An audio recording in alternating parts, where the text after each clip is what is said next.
Hello and welcome. I am me. This is a tarantula, and today we're here to talk about nothing other than tarantulas. This here is Bubbles, my mature male of Phonopelma calcodes. This is not where I want you, Bubbles. Anyways, we'll continue to talk like this for a minute. I wasn't planning on holding Bubbles. I just kind of opened the enclosure and out Bubbles came. Okay, now that Bubbles is back in his enclosure, we can get things rolling. And before we do, I just want to point out that yes, I was handling Bubbles in the intro to this video. I did open his enclosure to refresh his water dish, and he decided to kind of come out and go for a stroll. I put my hand there, he hopped right on, and I was sitting on the floor the whole time to maintain his safety.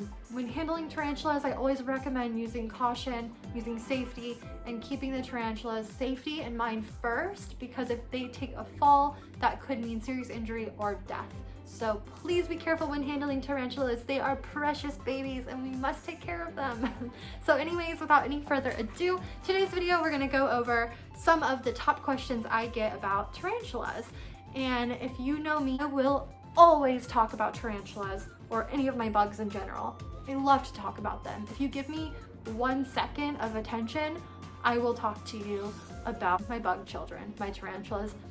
I just can't stop. So anyways, I've collected some of the main questions that I get asked, and I'm gonna answer them today, and hopefully they'll help you out if you are interested in getting into tarantulas, if you're a beginner with tarantulas, or if you just fell down some weird tarantula YouTube rabbit hole and you're somehow watching this and you have no idea why. That's fine too. Maybe you started with Exotic Slayer, a little tarantula collective, and now you're here, and that's okay. Welcome. Anyways, let's get started. So question number 1, and this one is my favorite, is are tarantulas poisonous?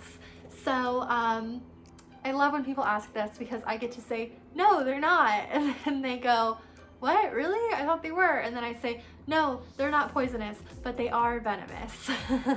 And so yes, tarantulas are not poisonous, but they are venomous. The difference between poisonous and venomous is that if you bite something and you die or have a serious negative repercussion, you don't have to die, then it's poisonous. So if you eat a plant and get sick or die, it's poisonous. If something bites you and injects the venom into you and you die or get a serious repercussion, it's venomous. So a plant, if you eat it, poisonous. If you eat a toad, it could be poisonous. If a spider bites you or a snake bites you and injects venom, then it is venomous. So that's a good way to remember the difference. So tarantulas are not poisonous, but they are venomous. And the venom is not too much to worry about. I do keep New World tarantulas and they are low in their venom. It's very unlikely to cause a serious reaction. Even Old Worlds, who are more potent in venom, still are not gonna kill you. You may have a serious reaction, a lot of swelling, fever, tenderness, general bad time, but you won't die, so that's good. So yeah, that answers that. Number 2 is, are you scared they'll bite you? And yes and no. Well, no, I guess, because I have to keep in mind that if one of my tarantulas bites me, there's a 99.9% chance that it was my fault. They're not just gonna randomly open their enclosure and fly out and climb on me and bite me. Well, I mean, maybe, knock on wood. That's not likely. Most of the time, if you get bit by a tarantula, it will be because you were either trying to handle it, you were in the process of handling it, or you were in its space, maybe doing maintenance in the enclosure really close to the tarantula, and maybe that could cause you to get bitten. But it's not likely. And if it happens, it's probably our fault. No, I'm not really scared of being bitten because I generally handle with a lot of caution and I don't really handle much at all.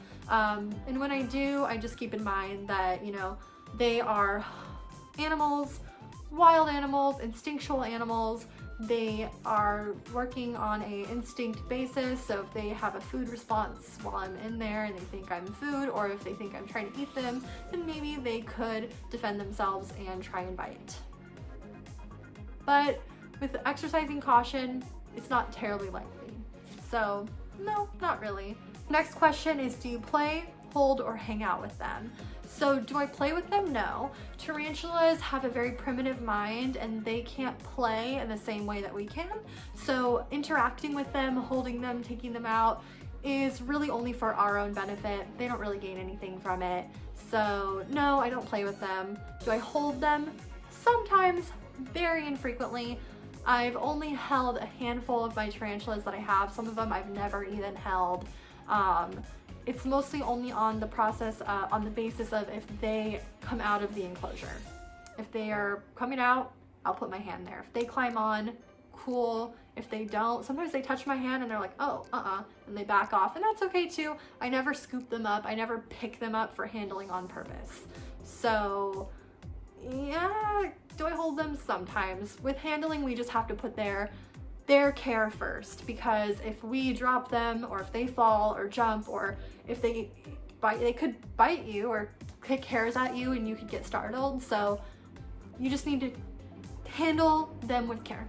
Always, always, always. And do I hang out with them? All the time. Oh my god, I sit with them, I watch them, I just stare at them, I give them pep talks randomly. I always hang out with them. Next question. I get this one so much. Do they all live together? No, they do not all live together. Each and every single tarantula that I have has its own individual enclosure.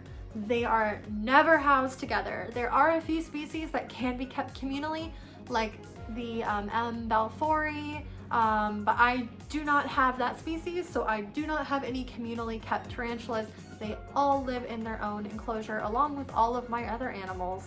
I only have a few cohabing species, like I have some desert beetles in with a scorpion, and I think that might even be the only cohabing animals I have.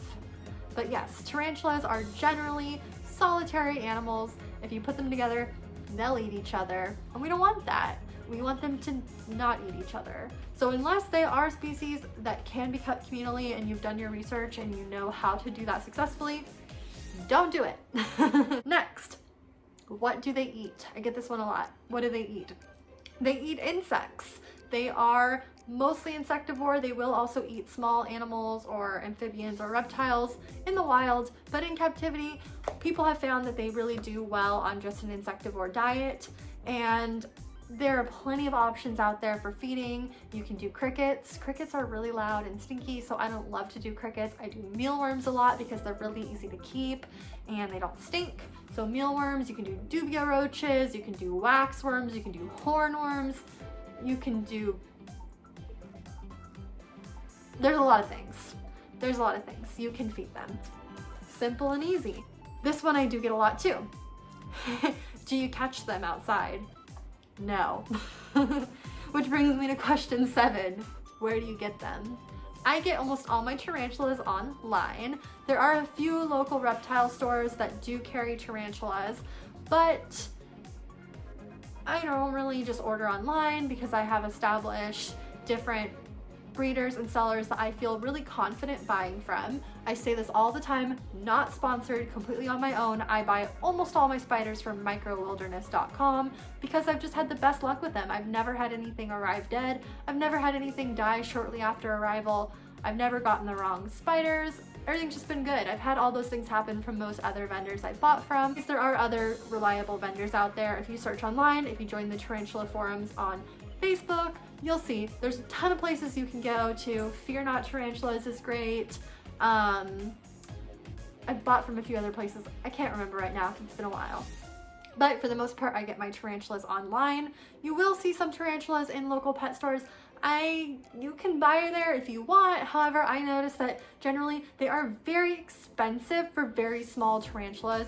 I went to PetSmart recently. I saw a curly hair tarantula for like 60 bucks for a little tarantula, and you shouldn't have to pay that much. I mean, if you want to, but I don't know. I don't really like buying live animals from those types of chain pet stores. I'd rather support a small business because why not? So yeah, tarantulas, get them online. They can be shipped right to your door, and it's really safe, and generally that's just what I prefer to do. Next question. Are they hard to take care of? No, I don't think so.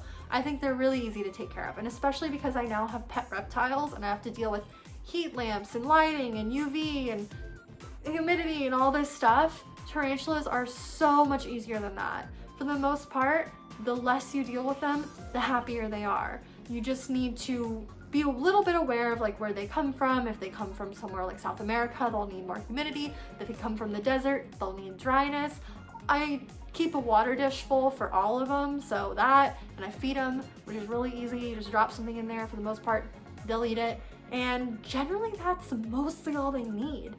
Unless you have really extreme high or low temperatures, they're probably gonna be good at room temp. They don't need any special lighting, and they don't need maintenance in their tank for the most part. If you see like uneaten prey or poop or anything funny, you can go ahead and clean it out. They will put substrate in their water dish, so you'll have to clean that out. But for the most part, you don't have to clean out an enclosure like you do with a rodent. Like I have a mouse and oh my God, I'm always cleaning out the substrate. My cat, I'm always cleaning out the litter box.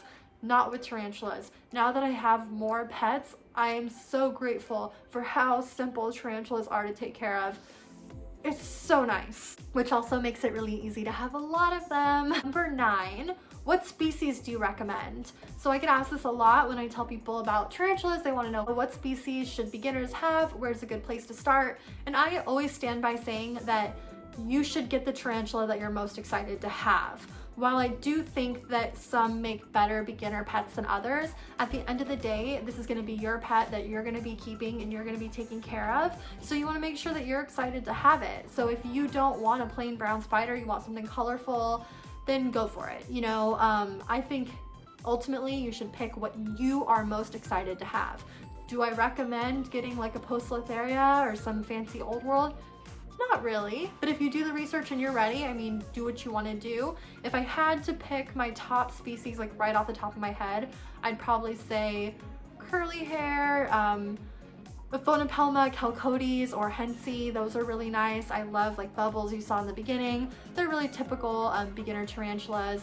You could do a Grammostola pulchra or the Brazilian black, or the Grammostola pulchripes or Choco golden knee. Those are awesome for beginners. Brachypelma can make really good species for beginners, like Brachypelma smithi or Aratum or Hamori. Those are all pretty good. But yeah, I think the key is just finding what you connect with, looking into the care requirements and seeing what fits best with your lifestyle, with what you like, your aesthetic preferences, so on. Question number 10. And that's, why do you like them? Why do I like tarantulas? There's so many reasons why I like them. For one, I find so many people that are into tarantulas got into them because they were scared of spiders. And I can relate to that because I did used to be scared of spiders, and I would see them and I'd be nervous. I didn't like scream, I wasn't like that scared, but I never would want to touch them. I would always need help getting them out if they were in my space. And generally I just kind of felt more uncomfortable when there was a tarantula close to me, or like, not tarantula, a spider close to me, or like in the shower or something. And I really wanted to overcome that. I saw some tarantulas in a museum, some spiders, and I got really inspired. And it's really empowering to have kind of conquered your fear and feel comfortable with something that you once didn't feel comfortable with. So I love that. I just love how cool and interesting they are. Like, they're so cool to watch. They're so beautiful. I just think they're really pretty, and they're really easy animals to keep. They're just really rewarding, I think, because you don't have to put a ton in, but you get a lot back. So I absolutely love them. I recommend them for anyone who's interested, and yeah, they're just great. Anyways, those are the top questions that I get asked about keeping tarantulas. Kind of applies to most of my pets in general, but I will be making a separate one of these for scorpions, so stay tuned if you want to see that. And thank you so much for watching. I really hope you learned something. I really hope that I didn't just blab your ear off, because I can talk about bugs all day. Well, spiders aren't bugs, but whatever. I can talk about my pets all day. I love them. They make me happiest. Thank you so much for watching. I really appreciate that you stuck around till the end. Say goodbye, Bubbles. Goodbye, Bubbles.